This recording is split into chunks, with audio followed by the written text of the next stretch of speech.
it does.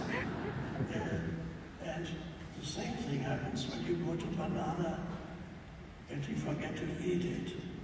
I don't know if you haven't. We went on a trip for 3 weeks, and I got home and on my kitchen counter I love bananas, and I was meaning to eat this before we left, but I left it on the kitchen counter. When we got home, I couldn't even recognize it was a banana. It didn't shrunk completely.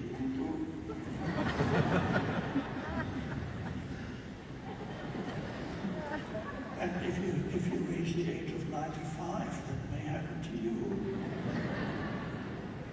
Time is eroding your body. Now, if you're wealthy enough, for a little while you take countermeasures. It costs money. Repair mechanism, so that you can repair what time has done to your body, but even that doesn't last. And sometimes it makes things worse.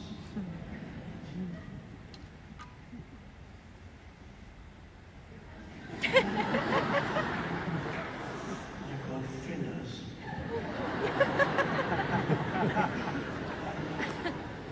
And then you can't really laugh anymore.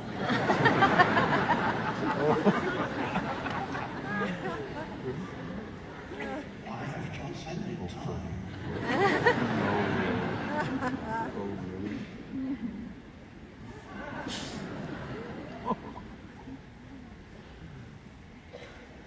So, you can't get away from time in this dimension. But the strange fact remains, life is always experienced in and as the present moment. So there is, and this is the essence of all spirituality, there is a deeper dimension to who you are, to what you are, and at this deeper dimension, time does not operate anymore. We could call it the timeless realm. In Buddhism, it's sometimes called the deathless realm, Amara, the deathless realm. There's a dimension of consciousness where you discover that your reality as a person that exists here in this dimension where time is all pervasive. Your reality as a person, something very limited. It is a limited, ultimately, misperception of who or what you essentially are. And that is that realization of the depth of you, rather than the surface of you where the physical body exists. That is the beginning of what we might call the transcendent dimension or the spiritual dimension. And a human life that has not encountered that dimension is kind of wasted, no matter what you as a person have achieved in this dimension.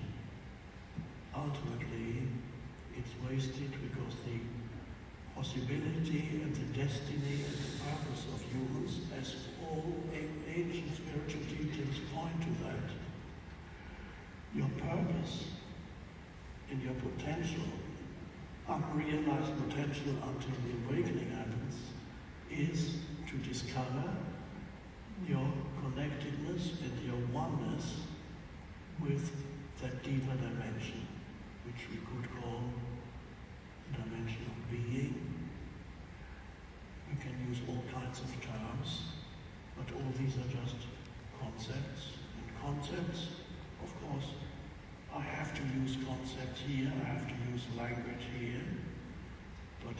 concept, the word, is never it. Every concept is a signpost, or a little like a sign. It points in a certain direction. It points beyond itself. So we are here ultimately to deepen our realization of who or what we are beyond the person. The person with a history and a narrative in your mind. This narrative in your mind consists of all the memories and things you have identified with. Everybody has a narrative, and they call the narrative my life. So when you think about your life, or you talk to somebody about your life, this is what usually you refer to. It's all the things that have happened to me, all my memories, things that I have done, things that were done to me, things that I've achieved, things that I've lost, all kinds of mental, emotional accumulations. And this becomes the narrative of my life, me and my life. And many people carry a predominantly unhappy burden that they call my life. Because so many things that have happened to them in the so-called past were not meant to happen, but they happened. Often you hear somebody say that somebody who is 40 or 50 years old, I hadn't imagined my life would be like that. When I was 18 or 20, I imagined something very different. And so, and other people have a mixed bag. My life is, well, it's okay. In some ways it's actually fine, and then in other ways, not so great. But very interesting how trapped humans are in their personality. I often feel when I observe people who are very much trapped in this conditioned entity that we call a person, me, with its viewpoints, its opinions. They become more and more rigid the older they get, the more entrenched these patterns become in a person, and the personality becomes more rigid. You can sometimes find that with old people, as they're getting older, all these personality traits become more and more deeply entrenched. And they know it all. This is how let me tell you how I tell this one. They can no longer, they identify with everything that appears in their mind, which means they identify means they derive their sense of self from the incessant stream of repetitive thoughts that go through their mind continuously, reflected in certain emotions. And so they derive their sense of self from this flux of repetitive thoughts. And they can't, they talk to themselves often. Many people talk to themselves as you. Why can't you do, why don't you, what you should have, you know what you should have said.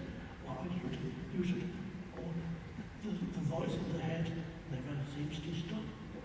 The voice in the head is the involuntary, conditioned, incessant thought processes that go through your mind all the time.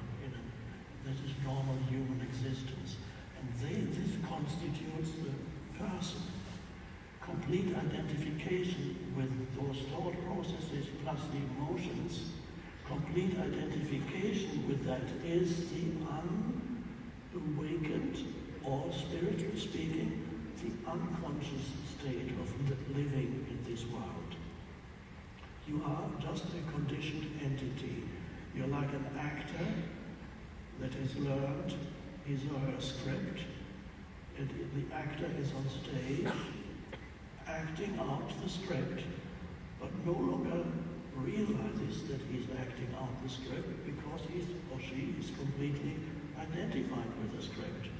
So the script, for example, dictates whenever somebody says that, I get angry. So somebody says that, I get,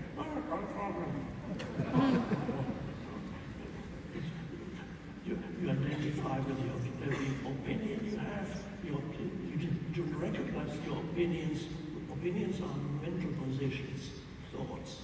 But you don't recognize an opinion as an opinion because your opinion has become your identity. This is the essence of unconscious living. Opinion becomes identity. That's all it is. And anybody who questions your opinion becomes obviously your personal enemy. Because you have identified with this fiction, somebody attacks or questions this fiction that you have identified with, and immediately, in your unconscious state, this person becomes your enemy until you start shouting or defending your viewpoint, or in very extremely unconscious people, physical violence happens over the difference of opinion. Oh my God. This is, unfortunately, for millions, that is still their normal state. And this produces a not very happy life. If you only exist as this conditioned entity, your life is full of problems and conflicts, many of them internally generated by the unobserved mind. So many of your problems are generated by the unobserved mind. You encounter situations, the unconscious reaction happens, the reaction amplifies the situation, makes it even worse, and you get into a spiral of samsara, is the Indian word of the wheel of, you constantly reincarnate. That's an interesting word. Of course, there are many levels of reincarnation. Normally, reincarnation means when you leave this body, then the animating presence that inhabited this body eventually incarnates into another body. Okay. But incarnation happens every moment. Every time you identify with a thought form, just as the body is a physical form, the thought is a non-physical form, but it is a form, it's an energy form. If you identify with a thought, in fact, so you don't know that this is a thought that has appeared in your mind, you become the thought. This is the essence of identification.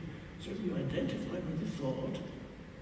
So we could say that each time you identify with a thought form, you reincarnate into this form.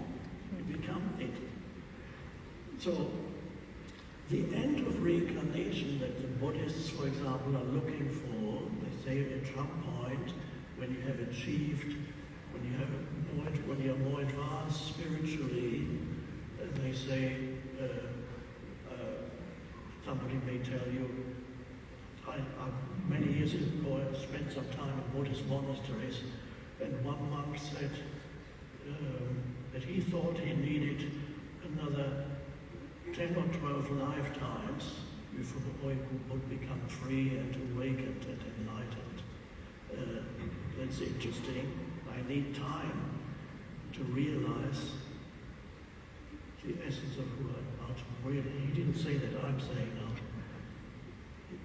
He said, I need time to realize the timeless essence of who and what I am. It's an illusion. I need time to realize the timeless essence of who and what I am. There's something wrong here. You need time to realize the timeless. Well, we will go few minutes, a bit more deeply. there's always a paradox when we're talking about this. So you reincarnate into every arising thought and emotion. You don't have an emotion, the emotion has you. You don't have a thought, the thought has you. You don't think, thinking happens to you. In the same way that your heartbeat happens to you. I'm talking about the unconscious way to live, completely unenlightened or unconscious, complete identification with that. So you're in the grip of thoughts and in the grip of emotions, and they constitute what you believe to be your identity. That's me. And of course, we call that the ego.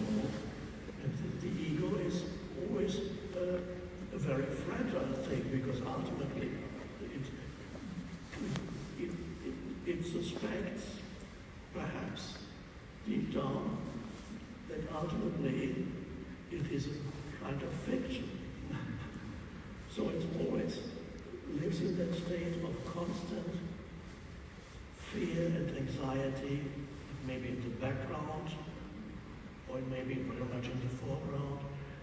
There's the fear and the anxiety that you're not enough, that you might lose something that you had identified with, and there's a desire, the deep feeling of insufficiency. There's something very important missing in my life. Now, it might well be that, yes, on the level of the person, that level has a certain reality. It's not an ultimate reality. It is a temporary, relative reality, like a dream. While you're in a dream, the dream is real. It's only when you wake up that it was just a dream. But the dream, you could call it, depends how you use the words. You could call it the dream as a dream is real. It's only when you awaken that you call it not real. So there's a certain reality to this life, and only when you transcend that, it may appear to you as something akin to a dream, very much like or perhaps even a nightmare, that you wake up out of this nightmare if your life is very unpleasant. So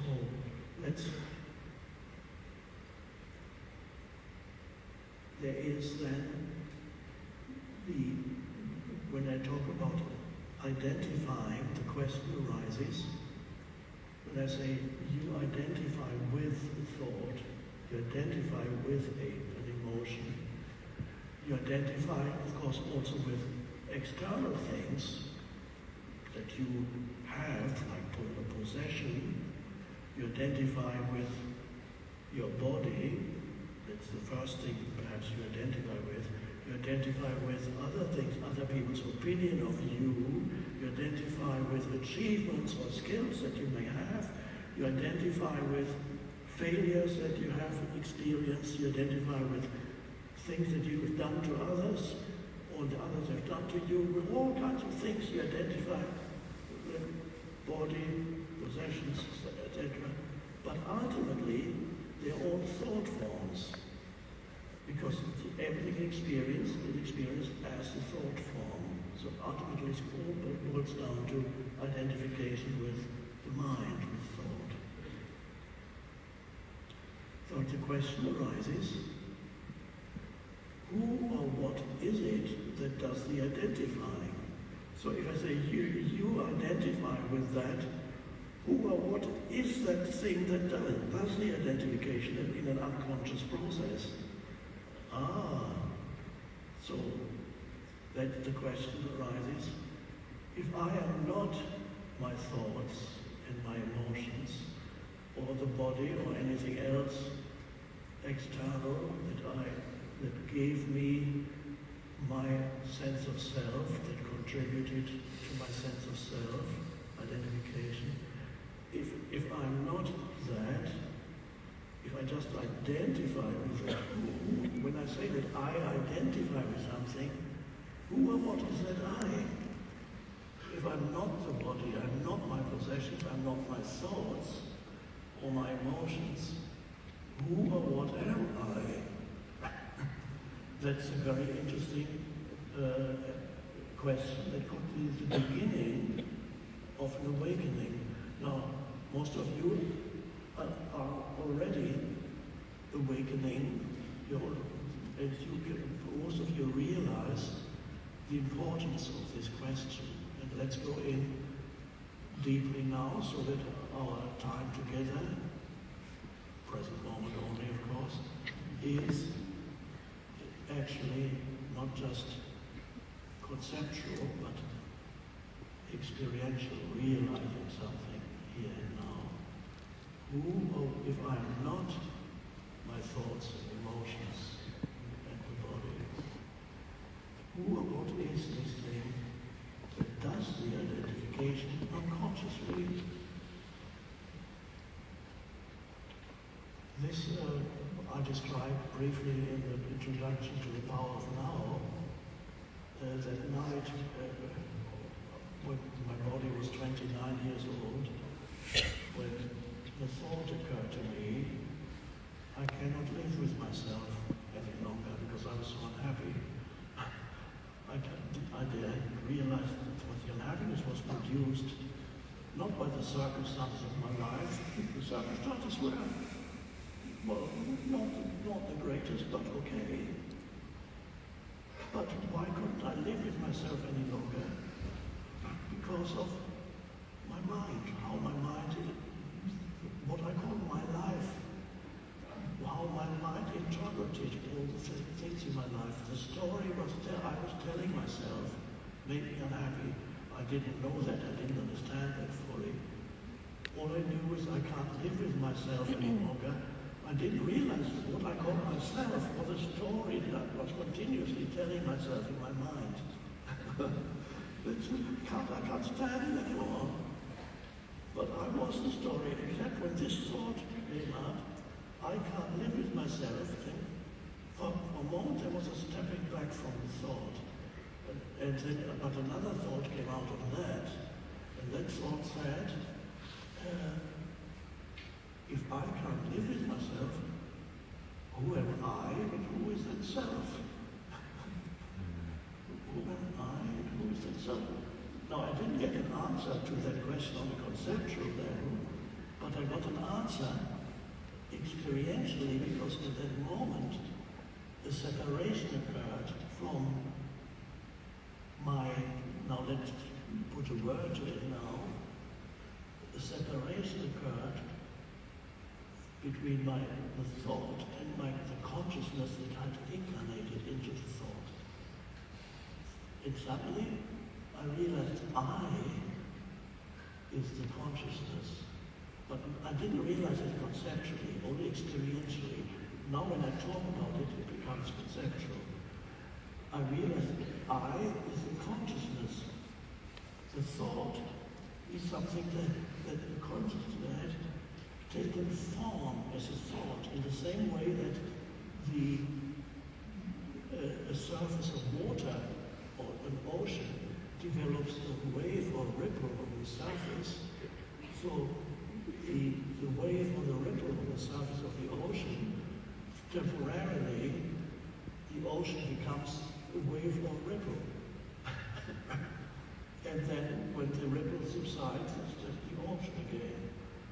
So I can talk about it now, but at that time, it just happened. And so the next morning, the separation was still there, strangely. So, but I didn't understand what it had. I only realized a wonderful deep peace. It had just walked. Nothing had changed in my external circumstances, but there was this peace. I didn't understand why. And I was still living in London at the time. Everything was peaceful. The underground, the subway, the riding on the bus of the city, everywhere. So peaceful. But don't understand. Why is it suddenly so weird? It took me several years to understand why suddenly such was so peaceful. And one insight came when I was talking to a Zen monk, because I was visiting that. I wanted to understand spirituality after something deeply spiritual had already happened to me, but I didn't understand it. So I talked to a Zen monk, and he said, what Zen basically is about, not thinking, but staying awake. And then I realized, oh, it's such a simple statement, not thinking, but staying awake. Then I realized, okay, what I had experienced as peace was actually that my thinking had been enormously reduced. Like I was doing 80% less thinking than I had done before. And a lot of the time, there was just an awareness. I was perceiving things, and there was a still awareness in the background of the sense perception.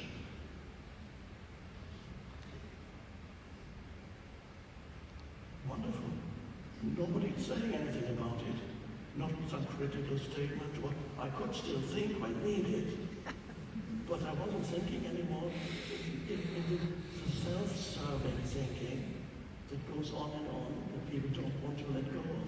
That had come to a stop, the self-seeking through thinking. All that had come to a stop. And then it eventually became the so-called teaching. And then I realized all the ancient teachers using different terms, different words, but they all point to that possibility of awakening, because that's what it is, awakening. Why do we use the term awakening? Not only we use it in Buddhism. Buddha means the one who is awake. Buddha is not a person, it's not his name. It's when they asked the Buddha, who are you? He said, I'm awake. So the Buddha, the Sanskrit word, Buddha comes from the root to be awake. And you might have overlooked that in the teaching of Jesus, there are quite a few parables about staying awake. In the churches, I don't believe they understand the significance of that mostly. Jesus literally, for example, said, quote, what I say to you, I say to all, stay awake. So the term awakening is used in many traditions. Why? Why do they tell what is it? What? Normally people would say, I'm awake already, what are you talking about?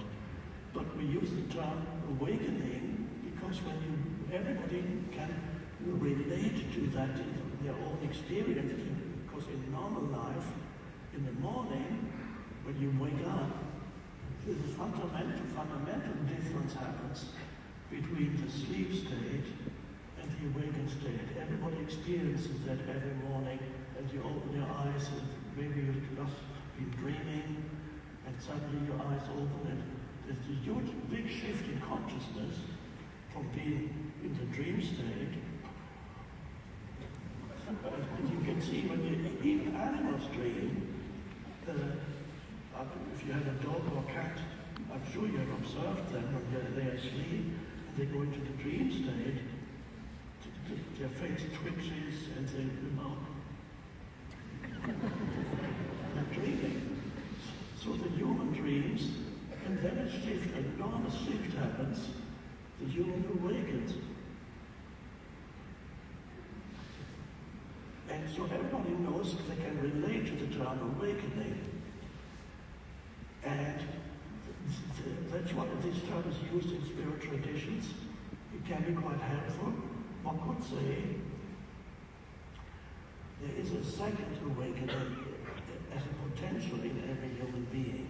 And it is not the awakening from sleep into normal wakefulness, because normal wakefulness is the unconscious state, because it's your thinking. Because after you open your eyes in the morning, you start thinking after a few seconds. Maybe you have a few seconds when you're just aware there.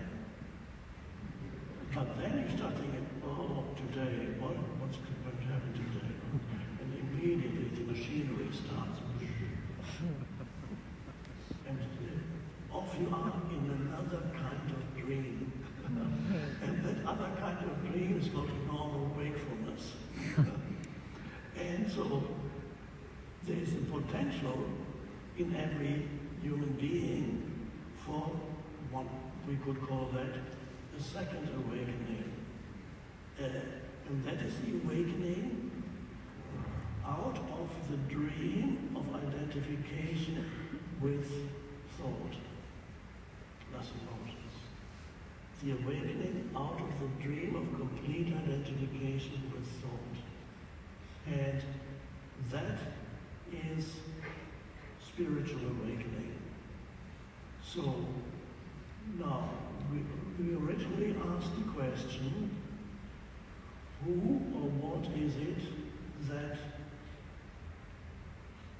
identifies, when you say you identify with, who, and so we are getting to what it is that identifies. It is, let's use this term, it's only a word, it's a signpost, consciousness. Consciousness identifies and takes on a form. In the same way that the ocean can take on the form of a ripple or a wave. So when consciousness identifies, consciousness takes on the form of a thought. Ultimately, the thought is no different from consciousness. It's just consciousness being born into the thought form. And has lost itself in the thought form for some reason that there may be explanations for that, let's not go into that right now. Consciousness lost itself in form, in thought form. And then at some point, there is the possibility of awakening out of that, because that being lost in thought forms is very much like being lost in a dream state in normal existence. And you can verify that in your own life, or when you observe somebody who is immersed in their thinking, there's nobody there, there's just the thought processes.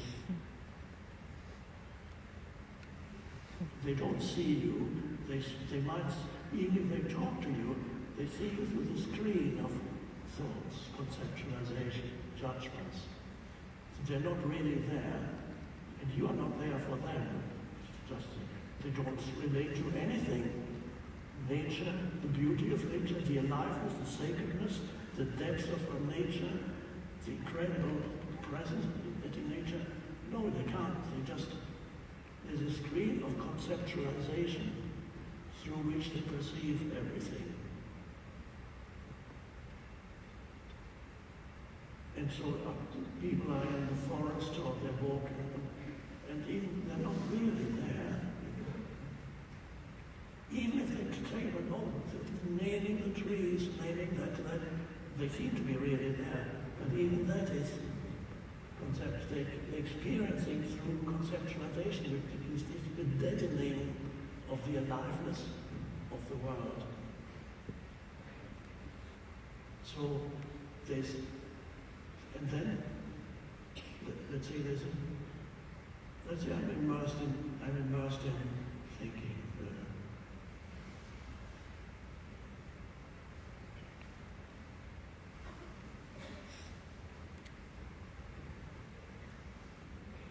And then perhaps at some moment something happens, and it awakens you out of thought, and you go,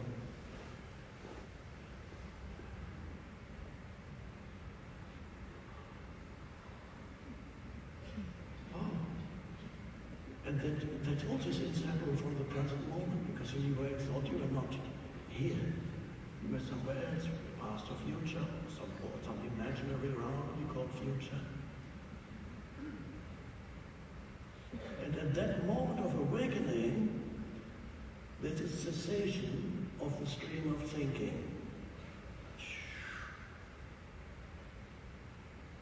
And the stream of thinking conceptualization is replaced by, which we could call presence, or we could call it awareness.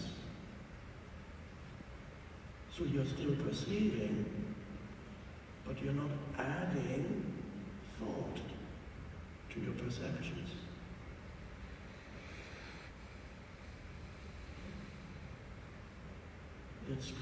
It's not that difficult, because the thinking thing is very habitual. It's a deep-seated habit that draws you in again and again. There's a momentum behind it. There's a gravitational pull of the mind, the conditioned mind.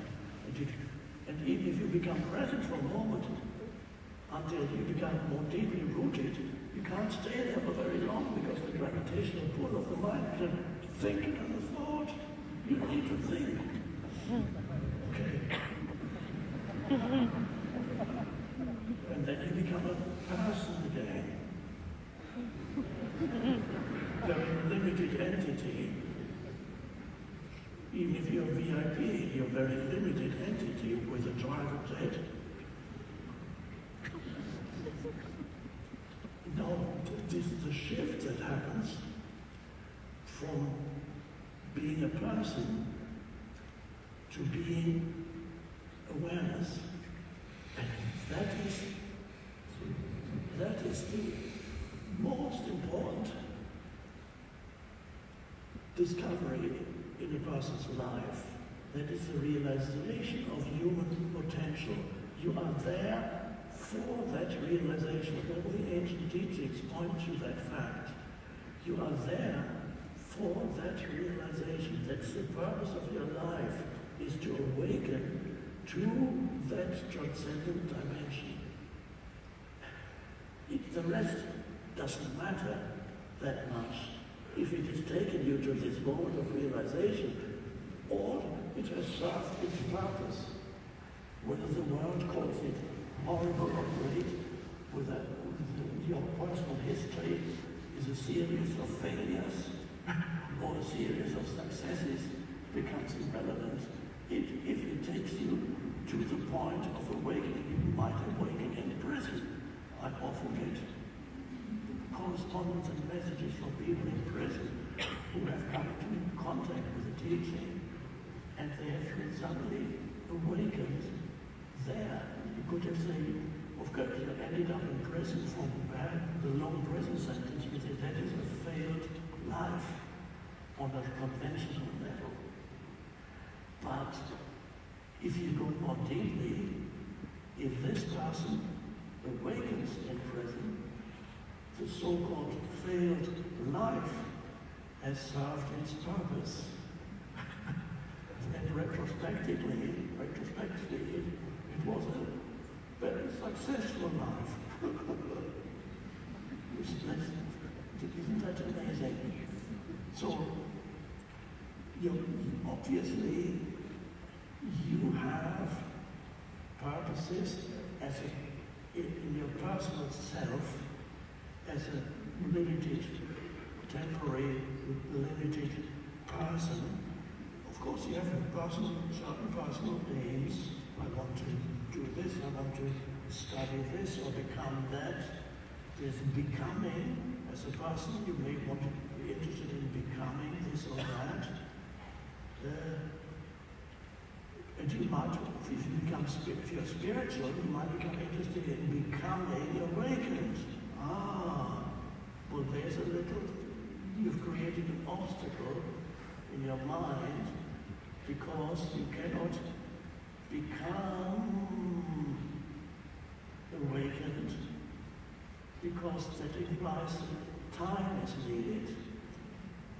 People who meditators, meditation can be a great thing, but it can also be misleading.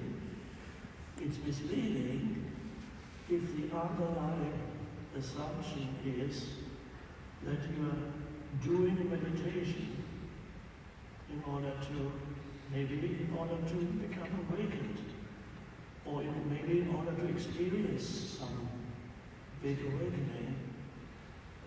You're doing a meditation. And you might even put it in you have an appointment things in your phone, meet so-and-so at 5 o'clock, 6 to 6:30, meditation. Here I'm doing this, here I'm doing that, here I'm doing that. At 6 to 6:30 I'm doing my meditation.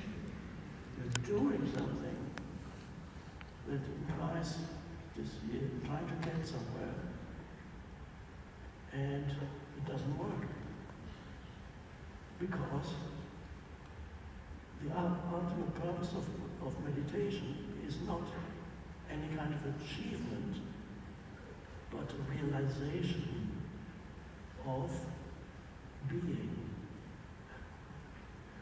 So meditation is not a doing, but if it's done, if you practice it in a way, the only possible way in which it can be successful, it brings you to the realization of being, which requires no time. You have to get rid of time in your meditation. So you can't say, I'm doing 20 minutes of meditation. You bring in time. Get rid of time. Just, you realize be, this is another signpost or way of putting it. This awakening is the realization that you are. The realization of being. Let's put it in the first person, because everybody is in first person. It is the realization that I am. Now the important thing is,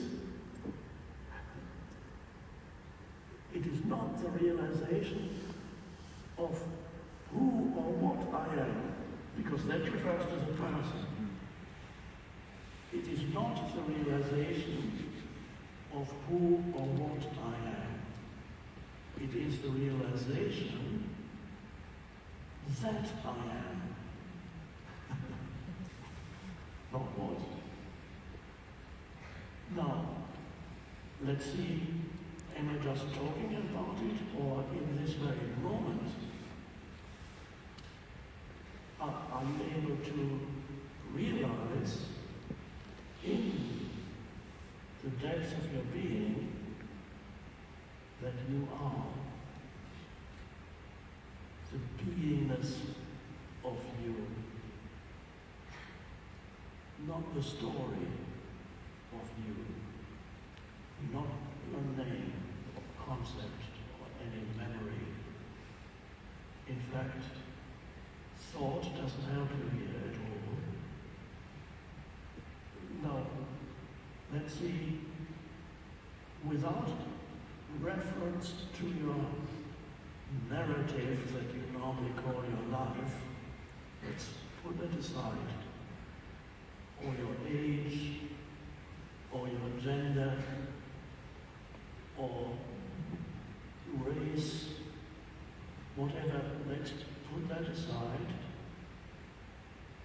Your entire personal history, put that aside. What remains of you without reference to any of this in the spaciousness of this moment, here and now? The realization, what, yes. Oprah used to she probably still does, she interviews many people, and she used to, at the end of each interview, she asks people, what do you know for sure? And I think she asked me too, but I don't remember what I said. I hope I said, I gave the correct answer. What can you actually know? You're absolutely sure. Now, all people give all kinds of answers. Many of them, you can't really know that for sure, but they say it. What is it that beyond any doubt? Because everything can be doubted, including the fact that this moment, as we experience it, you can doubt the reality of it because you could be dreaming it. This could be a dream. In In some ways it is a bit like a dream. Let's say, okay, the mind comes in and says, baby, I'm dreaming this. Or you wake up tomorrow morning and there's a memory of you were sitting here and this guy was in a chair. Was that a dream or did that happen? I'm not sure. Philosophers have argued for many centuries, millennia, life might be a dream. Let's assume that we cannot be sure that this is absolutely real, and let's assume that this is a dream. Okay, so you can't say, I know for sure that I'm sitting here in this room as whatever your name is, and I'm sitting here in this, I know for sure that I'm sitting in this room and listening to this guy on a chair talking. No, because that could be a dream. You can't be sure. But what is it that you can be sure of? You can be sure that there is a consciousness. If it is a dream, then there is a consciousness in which the dream appears.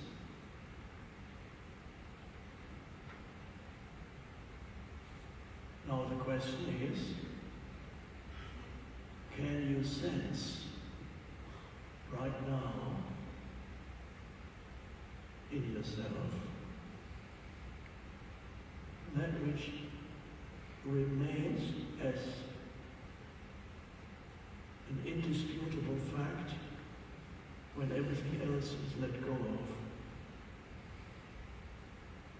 Then what is left of you without any narrative or thought? What is left is the realization of presence. There is a presence, but it has no form. You realize that I am, but you add nothing to it. The pure beingness of you.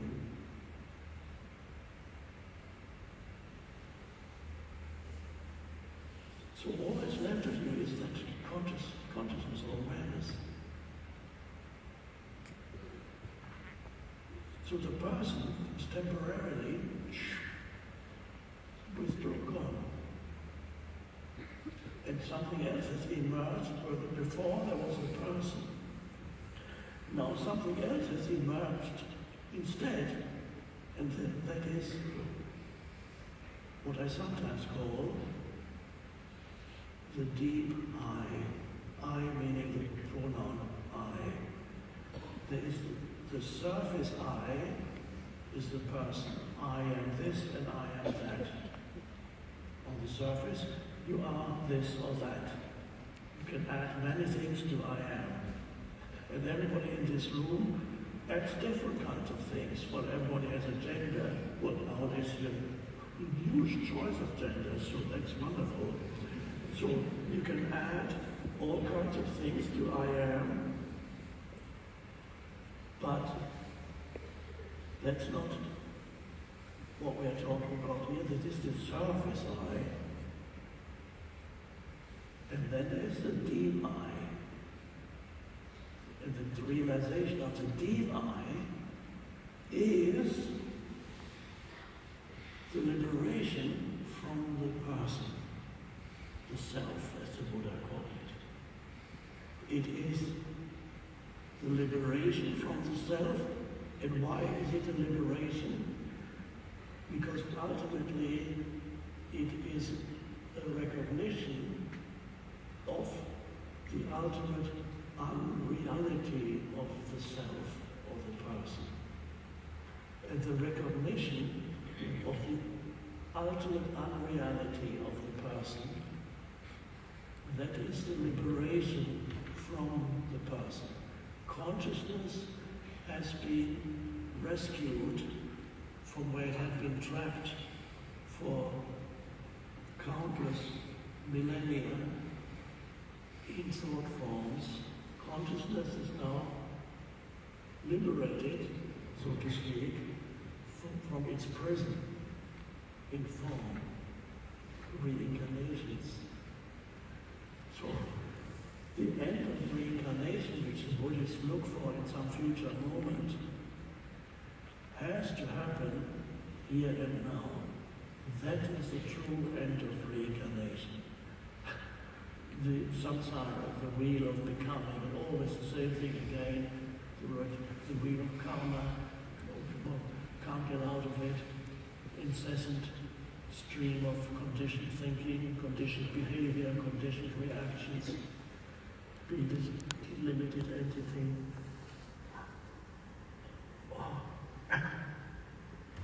And so that is the awakening and the realization of the deep I that frees you from self. The Buddha talked about the delusion of regarding yourself as this entity. And Jesus did too, but it's not easily recognized in Jesus because it's been misunderstood so much. Jesus said, for example, deny thyself. It's exactly the same what the Buddha said, except slightly different words. What does it mean, deny thyself? Does it mean you beat yourself up? Sometimes been misinterpreted like that. No, why would you deny yourself if yourself is real? It would be pointless to deny yourself. It only makes sense to deny yourself if the self is not ultimately real. Then it makes sense to deny yourself, and then you can understand what the statement deny yourself means, because it means recognize the unreality, the ultimate unreality of the self, the personal sense of self. Recognize the ultimate unreality. And then that is liberation. Because then who or what you are is no longer the conditioned entity, because the conditioned entity continues for a while. It has a momentum. It continues for a while. But you are not trapped in it anymore. You can observe it. You can...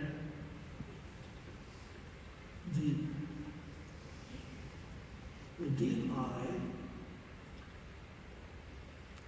the light of consciousness that is the deep eye, actually can flow into the limited sense of the person, and even there it can transform to some extent the way in which the person operates, because it's no longer, the person is no longer an ego entity.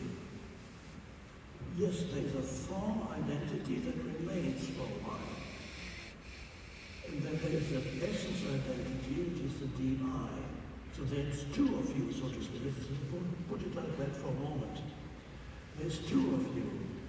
There's you, the person, the form identity. Ultimately, not ultimately real. It has a temporary reality, a little bit like a dream.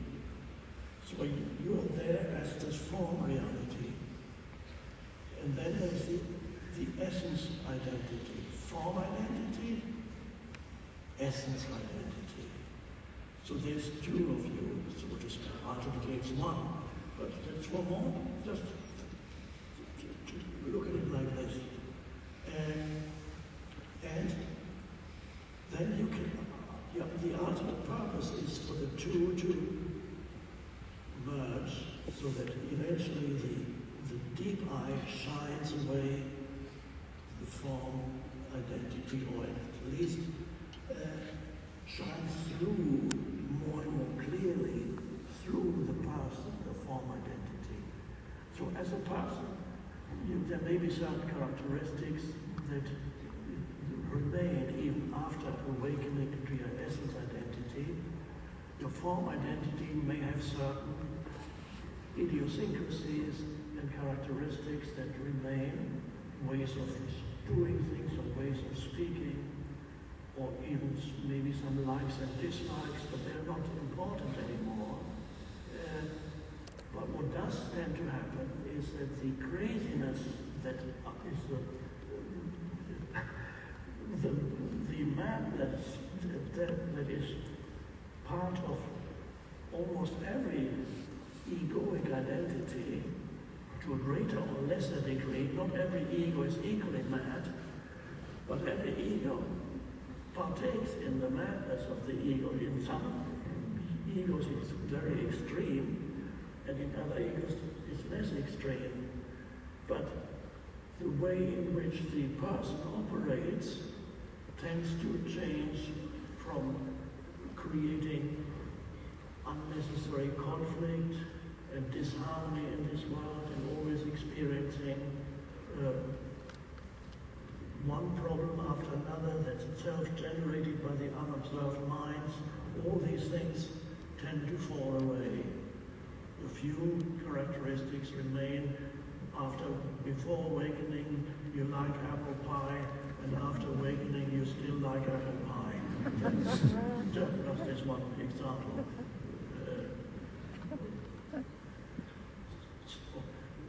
So awakening to the deep I, so that is and this is not something to achieve. People think, some people call it enlightenment or whatever term they use, awakening. They think that's something they can or need to or would like to achieve. And sometimes when people become disillusioned with the things of this world, the ego says, oh, I've had enough of that, I'm not interested in the things of this world anymore. I've done that, I bought a Ferrari and it didn't make me happy, and then I did this and it didn't make me happy, and then I got married and that didn't make me happy, in fact it made me unhappy. And then I got married again and that didn't work out. I'm done with this world. What I want enlightenment, that's what I want, that will make me happy.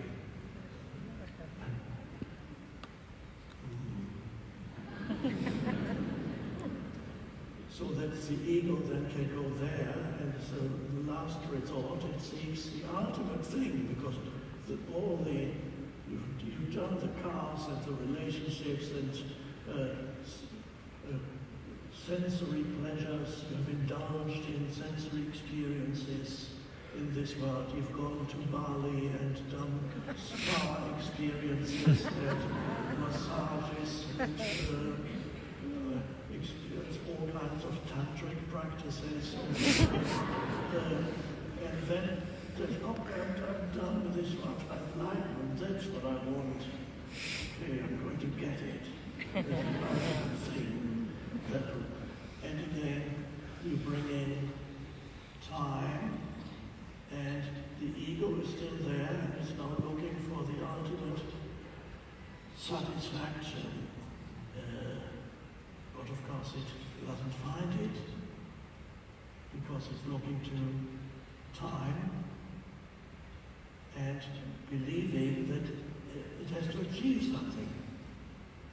I have to achieve it, I can achieve it. No, you can't achieve it. You cannot achieve it, you can only realize it, but not achieve it. There's a big difference between achieving and realizing. Realizing means it's already here. It's already your essence identity.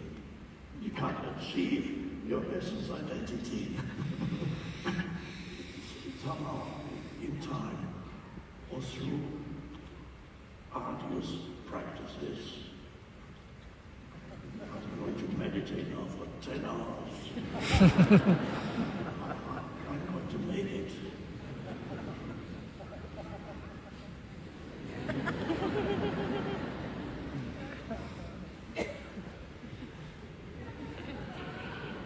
I think I made it. I can stop my mind. If I don't breathe.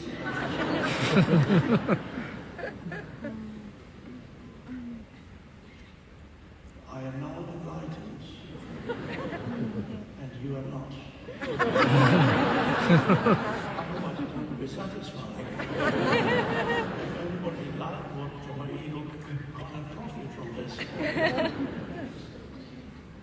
So it's very easy to deceive oneself. So the deception in some spiritual seeker is the last resort of the ego is seeking spiritual attainment or achievement, or arriving at some kind of and thereby achieving the ultimate ego aim of superiority.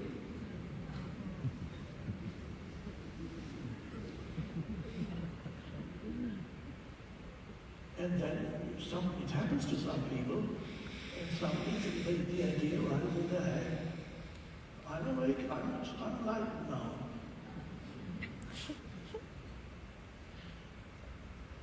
Come to me, I'll tell you how it is.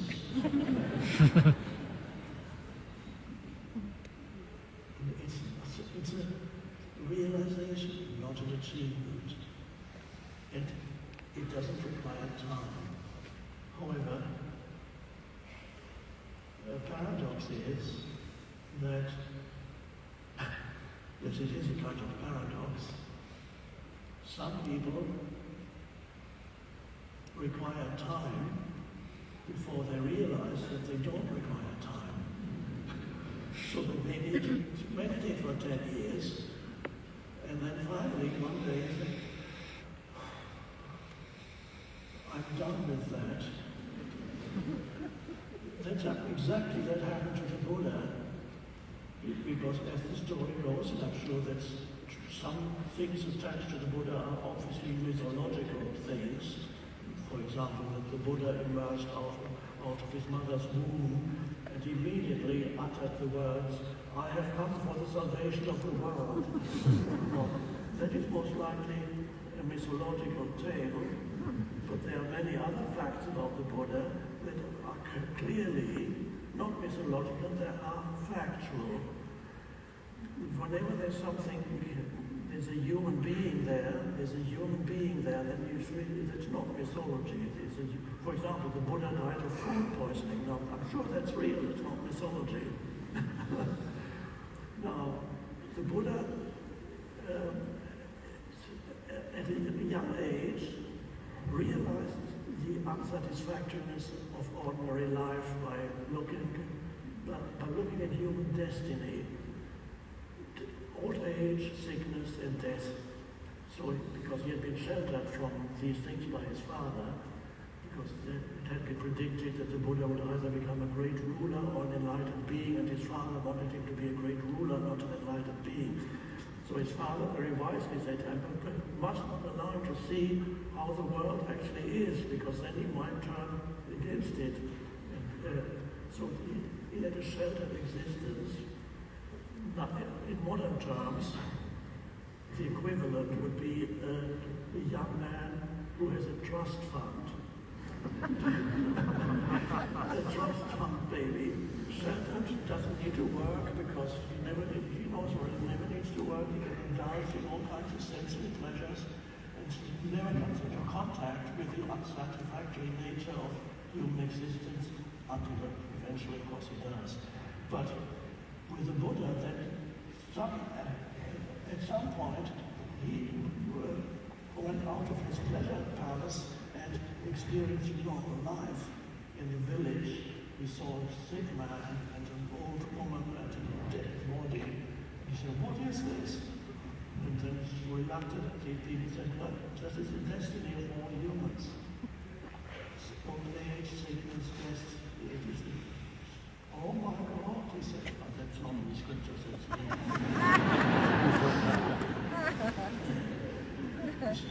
Oh, well then, what's the whole purpose of that? And then he abandoned his, he gave up his trust fund, so to speak, and went off into the forest, seeking out spiritual teachers. And he sought several people, and they taught him all kinds of spiritual practices, and he practiced. For years he practiced with the most extreme spiritual practices and meditated meditations and ascetic practices, fasting, in years past, and he already became very good at these practices, so he had disciples already. And then at some point he realized, no, I haven't ultimately realized anything. And that was the moment when all the practices fell away. He sat under a tree. And with that came in the terminology that I use. He relinquished all doing towards the realization, and the realization of being suddenly came to him. And at that moment he became the Buddha. And his disciples left him when he said, oh, he's lost it, he's no longer practicing. So he sat under a tree and the transformation happened. He realized being awakened. And so it seems that he was one of those humans, as I said just now. Some humans, you may need time for you to realize that you don't need time. This is a little paradox. The question might arise, would the Buddha have realized this if he had not gone through these practices? It's a hypothetical question. Could not somebody have told him, you just realization of being is you don't need to do anything? Nobody has the answer to that, and I'm not going to come up with an answer. Buddha, he needed to go through this. But perhaps, like some people, it seems, do need time in order to realize at some point that time is not needed. But no, you are here, and I'm not telling you that you should discontinue your meditation practice. Meditation can be a wonderful thing if practiced correctly, if it's not regarded as a doing, if it's done without any expectation of any achievement of any future result, then it could take you deeply into being. But I would need to add, ultimately, whatever technique you use in your meditation, one of the last attachments of the spiritual ego could be the attachment to your technique. And ultimately, every technique is not let go of. I believe there's the raft, in Buddhist story, the raft that enables you to cross the river. Buddhism has a term, the other shore, which means the enlightened dimension of being. So you reach the other shore, you have a raft, which is for your practice, the raft takes you to the other shore, and then you let go of the raft. You don't carry the raft around with you anymore. So meditation is wonderful as long as there isn't a misperception, an unconscious expectation that it should get you somewhere. But let's see now, without meditation, this realization is accessible to you here and now. There are a few things that might be helpful as an entry point into the realization of the deep I, or the presence of the I am, whatever you want to call it. Now, one obviously is the present moment, but people may ask, well, what is the present moment? How is the present moment an entry point or portal into this transcendent dimension? Well, you have to come into the present moment, you begin to realize how it can become a portal into this dimension. So what does the present moment consist of? Well, first of all, as you become aware of the present moment, rather than being immersed in thinking, as the first step is, you become more aware of sense perceptions. This is the beginning of it's a small awakening. So when I say come into the present moment, okay, you look around, maybe other sense perceptions are involved. A certain alertness arises that wasn't there before because you were immersed in thinking.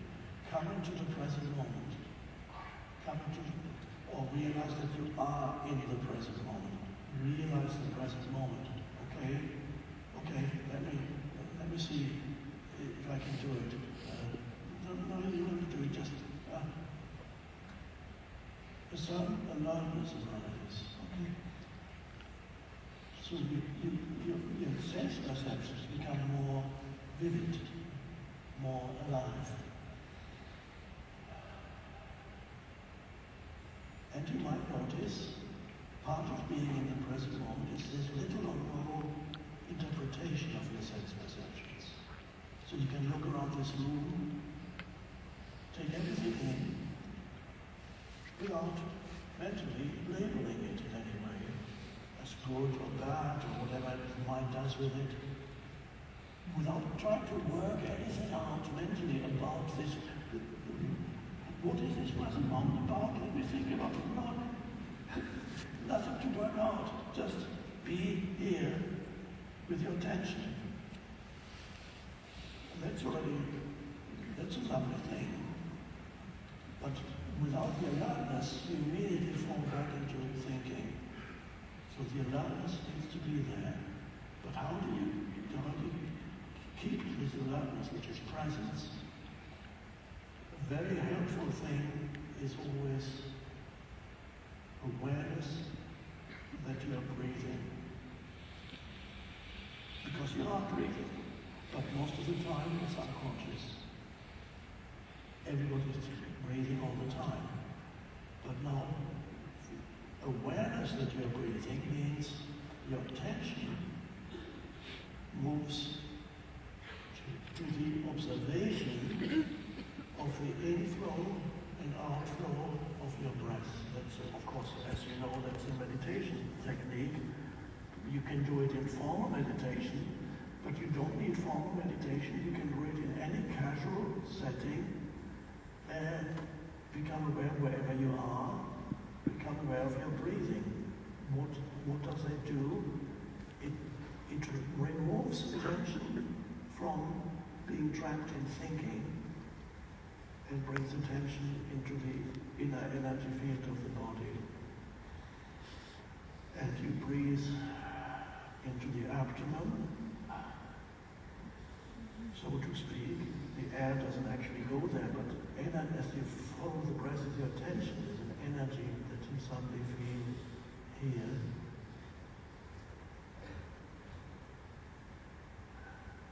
And from that spreads out inner body awareness. You're aware of the aliveness that pervades the inner energy field of the body. And when you're aware of the breath, and the breath takes you to the aliveness of the inner energy field of the body, you're not thinking. You can't do both. So it removes thinking. And now you're still aware of something, that's fine. You're aware of the inner energy field of the body. This is not the physical body. You're aware of that which animates the physical body. It pervades every cell. To be aware of that is a wonderful thing.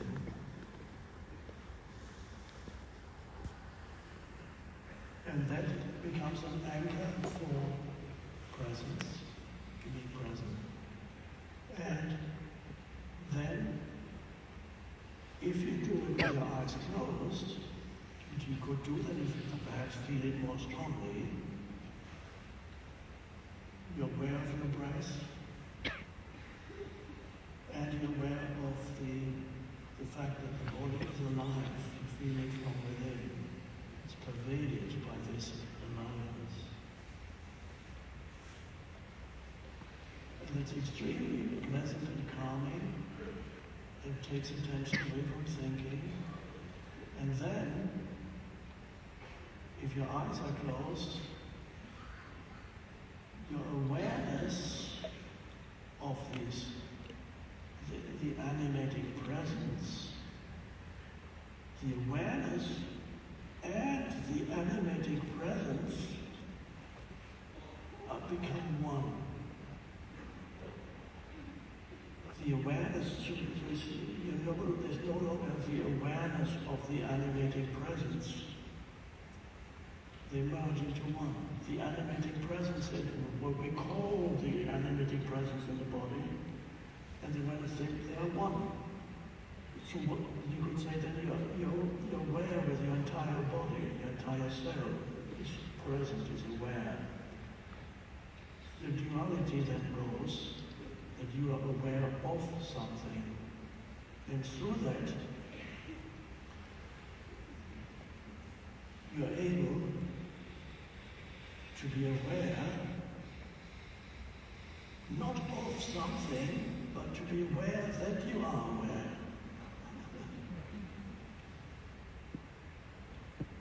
To be conscious that you are conscious. To be consciously conscious. Language is weird because the moment I talk about it, it's a sentence as a subject and an object, you create a duality. But there is no duality in the awareness. So first, but the body awareness can take you into the greater awareness. And so that is now become to the essence of the present moment. So we started with sense perceptions. Then, and you can do all that simultaneously, or realize that simultaneously. Sense perceptions. So what else is there to the present moment other than sense perceptions? Okay, your breathing is part of what you're perceiving right now, okay? And then there's the inner body, and you feel the inner body and you perceive the world around at the same time. And all of that is what arises, is the awareness. So the essence of the present moment is behind it all is the awareness. That's the essence of the present moment. Everything else is what appears in the present moment. And this essence of the present moment is the awareness, is you.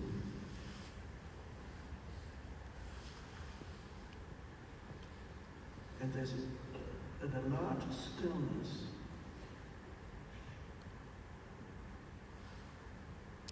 Where's the person?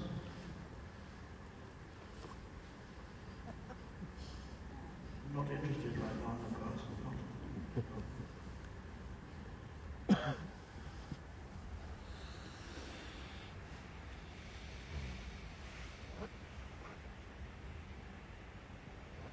And that's I am realization. That's I am is a living thing. Even the deepest passages in the Bible are to do with I am. In the Old Testament, the prophet asks God, encounters God on the top of the mountain, and asks, "What's your name?" And God says, "I am. I am the I am." It's a very deep. If it's understood, it's the deepest thing that can be. And Jesus said in the New Testament, before Abraham was, I am. Was he talking about the person, Jesus? No, because the person Jesus was And the body, he's talking about that which transcends the person, the deep I, which you could call, if you want to use Christian terminology, it's the Christ within the Christ. If you want to use Buddhist terminology, it's your Buddha nature. In some Buddhist traditions, they use the term your Buddha nature. That you discover your Buddha nature. The Buddha nature is the deep I. In mystical Christianity, the Christ within you, realize the Christ within you. When the person subsides, the Christ emerges. And sometimes the person dies. If you encounter tribulation, to use a slightly biblical term, you encounter tribulation in this world, some kind of extreme suffering in this world, it could happen that the personal sense of self is eroded by the suffering you encounter. And this is, human beings don't necessarily awaken because if they come into contact with the spiritual teaching. Some human beings awaken because they've come into contact with extreme suffering. And the extreme suffering destroys their egoic identity. Everything is removed from them that derive their identity from. They lose all their possessions, they lose their home, they lose the family. God, everything is gone, extreme suffering. Or perhaps even the imminent loss of their physical vehicle. They know it's coming any moment now. And so the ego, the egoic identity is sometimes crucified, to use the Christian term. It's crucified by extreme suffering. And then it dissolves, and then the awakening happens. It happened to some people in the present, in the very extreme circumstances. So it's not necessarily spiritual teaching. As I sometimes say, everybody in this world has a spiritual teacher. And for most people, it's their suffering. And others have an actual spiritual teacher, either in the form of a teaching that they read, an ancient teaching, or a live spiritual teacher. But many others have only suffering as the no. Is there guarantee that suffering will awaken you? No. Because suffering could kill you, and often it does. No. But are you, who or what are you? It kills you, it kills the person that has a body. But are you this physical entity, or are you something beyond that? And that's easy to verify whether you are not, whether you are this physical entity. But it's amazing that it's continuously overlooked by everybody. Most of you is actually invisible. Even the personal sense of self, let alone the deeper I, but even the person is an invisible entity other than the body. The only thing that's visible to the senses about you is your physical body.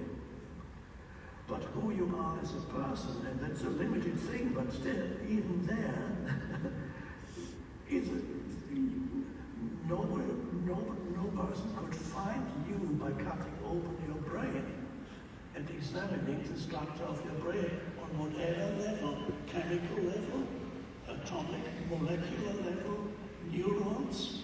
Yes, they are there. There is undoubtedly a connection between your physical brain and consciousness, but is consciousness produced by the brain, or is the brain a receiver, like a radio that plays music, because it's receiving the music from somewhere let's say a surgeon wants to find who or what you are by examining your brain. It's impossible. Where are your memories? Or something like you can choose anything. Your first school teacher. You are thinking about him or her. At this moment, I mention it. Your grandmother who passed away many years ago. Where do they live? Suddenly the memories there, you can even see their visual image, all the memories. But no surgeon would ever be able to find your grandmother in your brain. No surgeon could find any trace of you by looking at it on the level of physicality. You can find all kinds of things, neurons, they are related to consciousness, but you are not there. You do not exist as a visible entity. Only the physical body does. So even as a person, which is a very limited ultimate not real thing, but even there you're already invisible. No, a surgeon can find nothing about you by coming over your brain, except that the brain was diseased, then you can see certain things, yes. But you are essentially invisible. Sometimes, of course, you can draw certain conclusions about what's going on in the invisible realm in a human being by observing their facial features and listening to what they say. Then it reaches the realm of physicality when they speak to you. But it all exists as an invisible thing that's a person. As in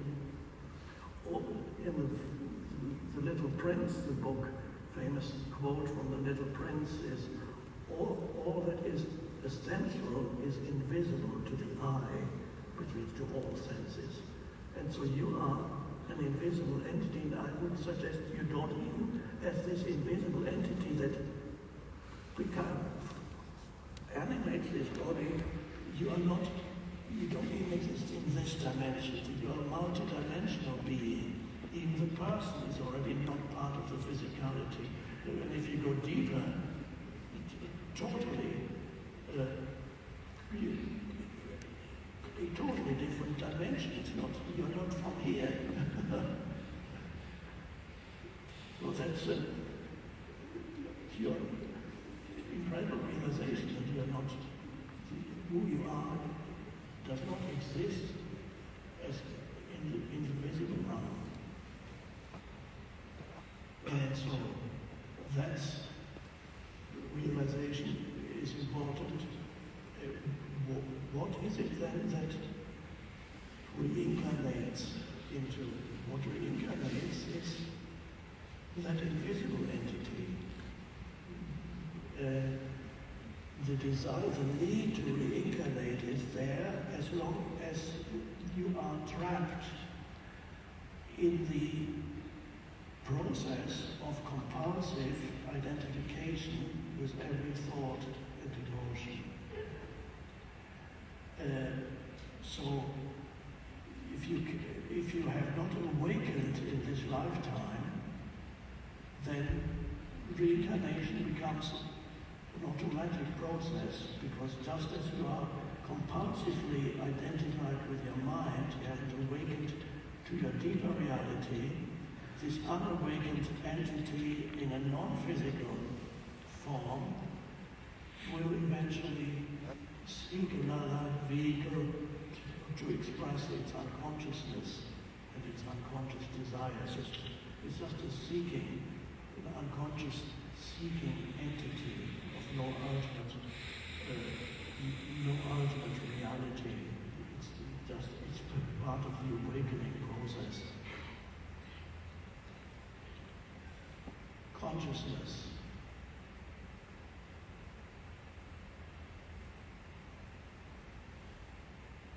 And the strange thing that happens when you become present is that presence is not just an inner realization. There's also, as you become aware more It sounds a little mystical, but that's okay.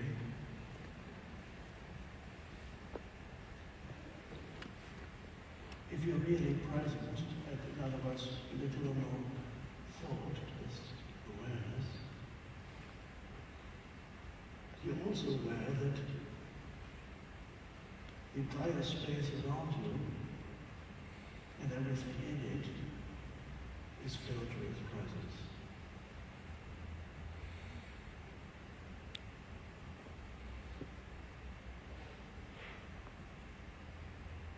There is an underlying presence behind the world of phenomena. Phenomena means everything that we perceive with our senses. Underlying it all, there is a vast intelligence that is part of you. You are it, you are part of it. There is a vast intelligence that underlies all phenomena. And only modern humans have lost the ability to sense that. In ancient cultures, in all parts of the world, from North America, South America, Africa, Australia, Asia, ancient Europe, etc. They all had a sense that the world was not a dead place, as modern humans believe, because they believe everything is ultimately not alive, it's not, has no soul. They all perceived an underlying animated presence in the world. That is the modern humans have lost it because of excessive development of the conceptualizing mind, which has achieved great things, technology and science, great things, but there was a very heavy price to pay for those achievements. I'm not saying they should not have been achieved, but they were technology and science, but the price we have to pay for achieving that through excessive development of, maybe you could call it left brain if you want to use those terms, excessive development of that, there's been a huge loss of perceiving nature, for example, as a sacred presence behind all phenomena of nature, as all ancient cultures had a relationship to nature that was very different from modern humans' relationship with nature, because they could sense there was a deeper presence at work, both in the totality of nature, but also in every individual life form. There was a presence. They all talked about that, all the ancients, an underlying intelligence, that is, do we call that God? We can call it anything, but we have, for example, in ancient Egypt, there's one of the most important goddesses, or perhaps the most important goddess, is called Maat, M-A-A-T. That is a personification of the animating presence, the organizing principle behind all life forms, the vast intelligence. Maat is depicted usually as it's a human form, female form with huge outstretched wings, like that. It's a personification of that. I have a replica of a papyrus of that in my bedroom, and you can read it every morning and every evening. This is the picture of Mart, which is flat. And then all the Tao in Chinese is that there is the ultimate reality behind the world of phenomena, is this mysterious Tao that you cannot explain, that you cannot really understand conceptually, but you can internally align yourself with it so that you can flow with it and realize your oneness with this mysterious Tao that underlies the world of phenomena. In the New Testament, in the beginning of the Gospel of John, it says, in the beginning was the Word was with God, and the Word was God. It's a mistranslation of the word logos, which is translated as word. At the beginning was the logos. Logos is a Greek term from ancient Greek philosophy, which the evangelist must have read quite a bit of ancient Greek philosophy. He brought in this term. So in the beginning was the logos. The logos is not just the word, is not quite right. It is the intelligence that emanates from God and ultimately is one with God. And then the next step is that Jesus Christ is then regarded as a personification of that intelligence. So that's if you can sense it within yourself, you also increasingly begin to sense it in all life forms, that presence that inhabits all life forms. And when you sense that in other human beings, that completely changes the way in which you relate to another human being, because you no longer relate to another person, although you can recognize the person, but you realize the person is just a veil, and beyond the veil you can sense the being behind the person. And the being behind the person and the being of you are one. And that recognition is in love, in its highest, the highest manifestation of that is true love, which is love. It is a benevolence that arises towards other humans and all life forms, a goodwill, a benevolence that flows, that connects you, that realizes that ultimately the other is not other. It's only on the level of the person, the surface itself, the other is other. And you recognize that. You recognize the ways in which this person acts is according to their conditioning. No person can act beyond their unconscious conditioning and beyond their level of consciousness. If they haven't awakened, they are at the mercy of their unconscious conditioning. And there's no point in demanding that an unconscious human should know better. They are unconscious. They're not even there. It's a dreamlike state.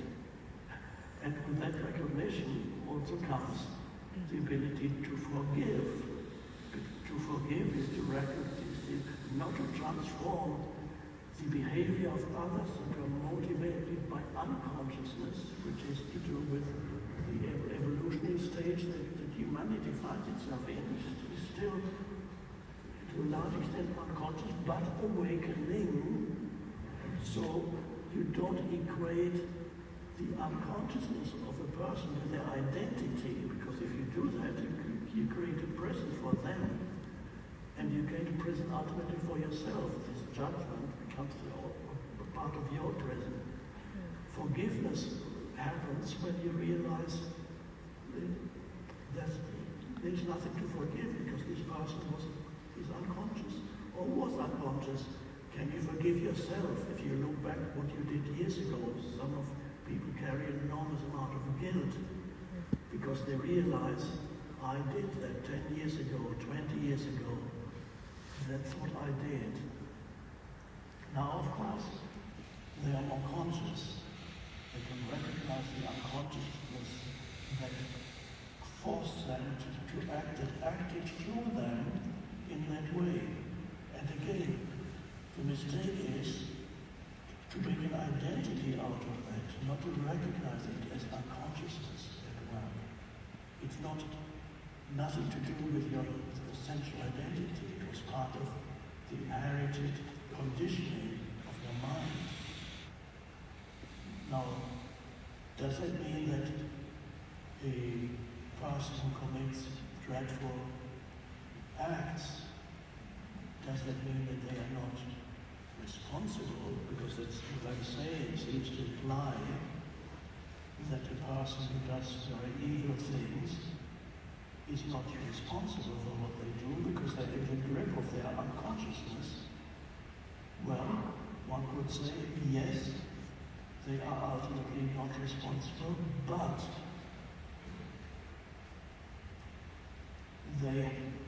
because it is the destiny of humans to awaken out of their unconsciousness, a person who acts unconsciously needs to experience the suffering that is created by their consciousness. They will experience suffering created by their own unconsciousness, one way or another. And it could be through the justice system. It could be that they are put in prison and then they suffer. Or it could be some other form of suffering. Or it could not come until they die and they go into hellish realms in the astral dimension for a while.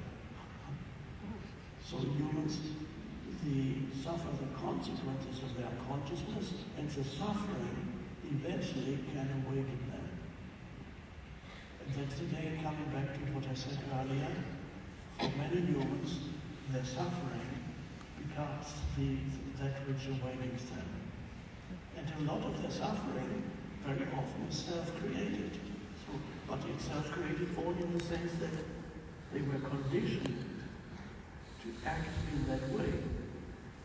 And so the ultimate purpose of suffering then is the awakening. And this is helpful also because many people say God does not exist because if God existed, how would God allow all this suffering that's happening in the world? This is usually the argument against the existence of God that you normally hear. If God existed, he wouldn't allow, they call God he, I don't, but if God existed, he would not allow the suffering. Or if God exists and he does allow it, then he is not God, he is evil, because I would be, if I were God, I would allow it, so I'm morally superior to this thing that we call God. So therefore God does not exist. But of course that's a misconception of what God is. You have projected some kind of father figure, a controlling entity that's somewhere, and controlling things, or refraining from controlling things, that he doesn't let things go. He could act, but he doesn't. All kinds of weird viewpoints. Of course, it's not God is in every life form. This is an awakening universe, and part of the awakening is like a birthing process.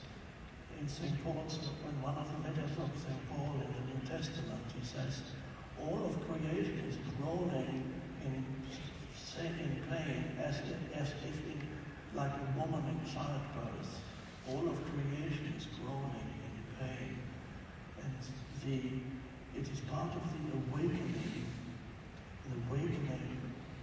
of humanity on our level, the awakening out of unconsciousness.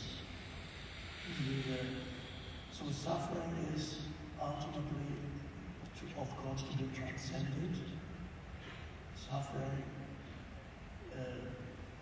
most of you do not need further suffering to awaken all this. You may find more suffering and that will deepen you, but ultimately you already awakening, and I know that many of you are here, you would not be here if you had not gone through the suffering that you have gone through. You would not be here. Many have told me that. Many people have come. If this or that had not happened to me, I would never have come. It would have been meaningless. So, and retrospectively, on a personal level, you can you look back on the suffering and say, it's brought me here. It's deepened. It has brought about a deepening. It has brought about a diminishment of the egoic self, and to some extent a disidentification from the egoic self. In other words, the awakening process is happening in you, and it would not have happened if you had not gone through that suffering. I know it's the case in my life. My childhood was fairly unhappy. Then there were periods of relative okayness, and then there were more periods of deep suffering. And if I hadn't gone through that, I wouldn't be here, you wouldn't be here, I would be sitting on a sofa, drinking a beer, and binge watch Netflix.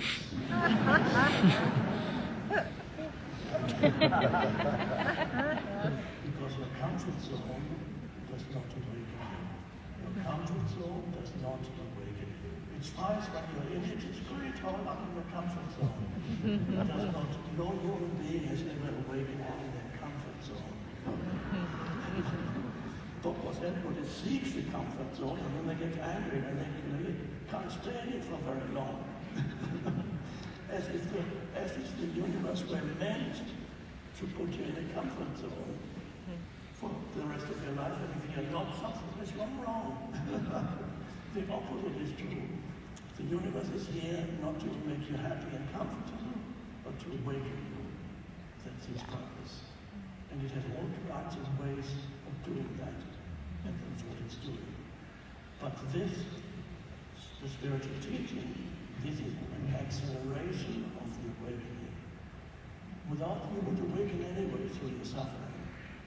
But when you come into contact with the spiritual teaching and you respond to spiritual teaching, then the awakening can accelerate and happen just, and that is. And this is why we're here, to accelerate you, otherwise you perhaps need a few more lifetimes. Oh my God. I mean, just imagine having to go through another childhood.